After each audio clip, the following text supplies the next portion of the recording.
hewan yang digunakan untuk berkurban. Jadi ini hewannya. Ini nanti sampai jam berapa? 9:30. Oh ya. La yujzi'u fil udhiyati siwas salimah min kulli naqsin. Jadi tidak dibalas, tidak mendapat pahala kalau berkurban sementara hewan tersebut ada cacatnya. Maka kalau demikian, kalau kita berkurban mencari hewan yang tidak cacat, meskipun nanti kemudian ada yang sifatnya makruh, ada yang sifatnya haram. Kalau cacat yang 4, maka itu statusnya haram. Selain yang 4 itu boleh digunakan. Jadi selain yang 4 itu boleh digunakan. Nah, selama ini di tengah masyarakat dianggap bahwa semua cacat itu tidak boleh digunakan. Telinganya bolong, enggak mau. Padahal boleh enggak? Boleh. Atau kalau bahasa Jawanya apa itu? Sanglir. Bahasa Indonesianya apa itu? Enggak tahu.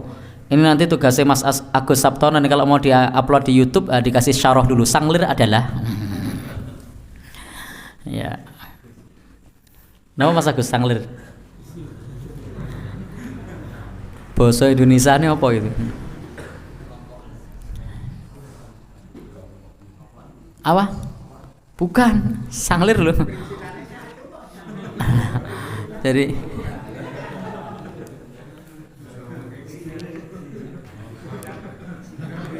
ternyata wong Jawa ada yang tidak paham. Ya, ya. Oh gitu. Kok rodok malu saya nyebutnya. Jadi sah tidak digunakan? Ya sah-sah saja.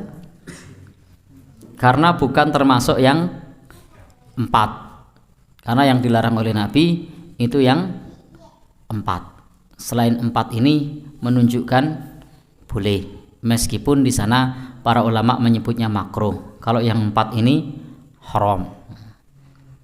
Maka Bapak dan Saudara yang berbahagia yang dirahmati Allah, pada prinsipnya cacat yang tidak mengurangi kualitas daging itu diperbolehkan untuk berkurban. Cacat yang di sana tidak disebutkan Nabi atau selain yang 4 ini maka diperbolehkan meskipun terkandung status makruh. Jangan sampai kemudian Bapak dan Saudara yang berbahagia yang dirahmati Allah Subhanahu wa taala kita gelo karena sanglir atau yang lainnya. Arba'un la tajuzu fil adhahi.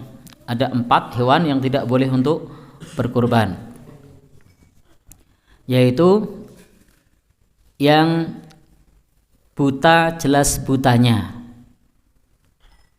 Buta itu apa? Uto. Kalau untuk hewan namanya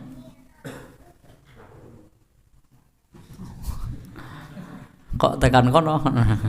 Ya itu memang betul itu istilahnya. Cuma saya tidak berani ngucap, jadi terima kasih sudah dibantu.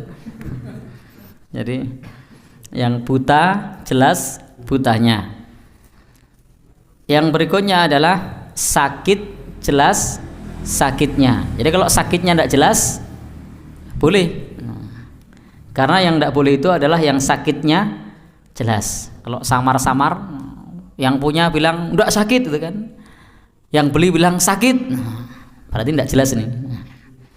Karena yang punya yang mau jual bilang tidak sakit, sementara yang beli bilang sakit, tidak jelas. Karena yang beli, yang jual mestinya dia lebih paham tentang hewannya. Biasanya begini, oh ini tidak sakit ini.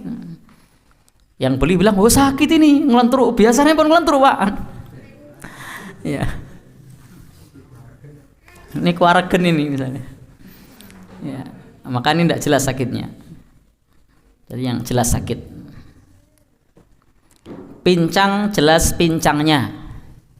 Jadi kalau pincangnya tidak jelas, itu juga boleh. Ya.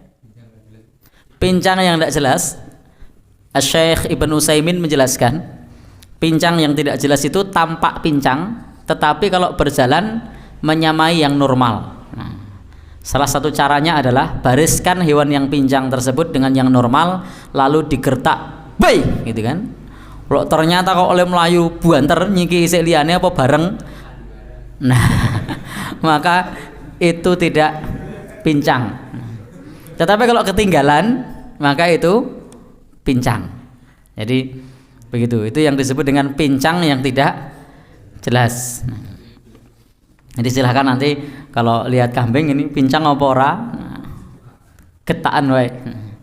Kalau ternyata le Melayu sing ngarep dhewe masih paling depan atau bareng dengan yang lain, maka tidak termasuk pincang. Ketinggalan, nah pincang ini. Jadi kalau ketinggalan dia pincang. Kalau enggak ketinggalan, enggak.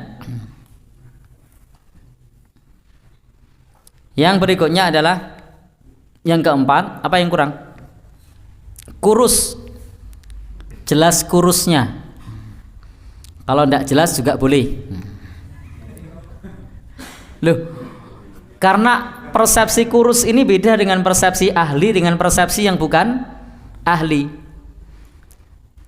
Bapak dan saudara yang berbahagia yang dirahmati oleh Allah, orang yang ahli perkambingan melihat kelihatannya kecil tapi dia bilang oh enggak kurus nih. Orang awam bilang kurus. Ternyata yang ahli kambing dia sudah menaksir sekian kilo. Sementara yang lain orang yang enggak ahli kambing, oh ini gemuk, padahal enggak gemuk, wulunya kandel. Ya, bisa kan? Kadang-kadang orang menganggap gemuk, ternyata bulunya tebal. Sementara orang awam menganggap kurus, ternyata ahli kambing bilang enggak, ini justru malah klimis. Tubuhnya, bulunya tipis, ini daging semua.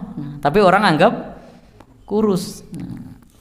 Jadi dalam masalah ini juga butuh saksi ahli. Jadi,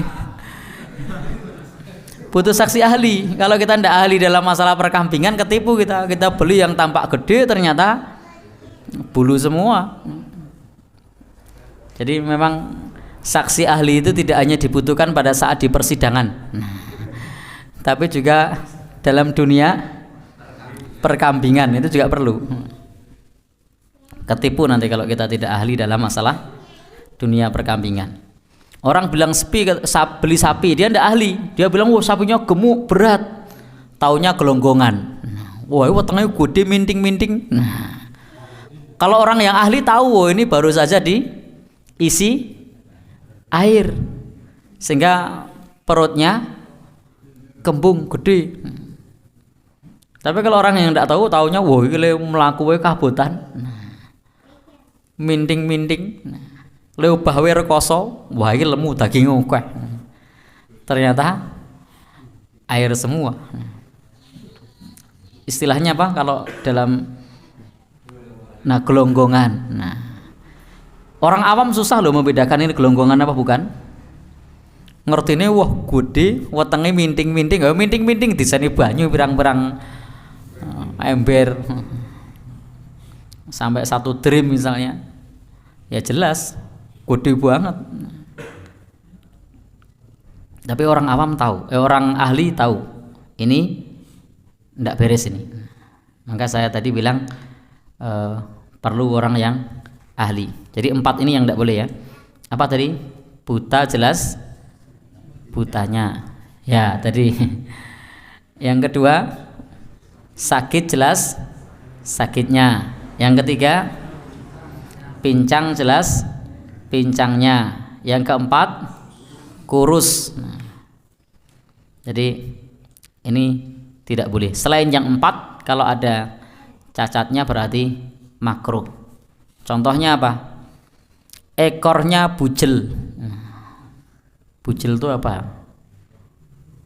Jadi beli sapi tapi ekornya sudah kepotong, atau beli kambing ekornya sudah kepotong. Sah enggak untuk kurban? Sah. Kadang-kadang malah yang ekornya kepotong tuh gemuk. Jadi yang ekornya kepotong kadang malah gemuk. Sah. Tidak berpengaruh bagi kualitas daging. Tapi jangan disengaja, karena kalau nanti disengaja juga tidak boleh. Kalau mau cari ya cari yang sempurna. Entuke koyo ngono ya sah.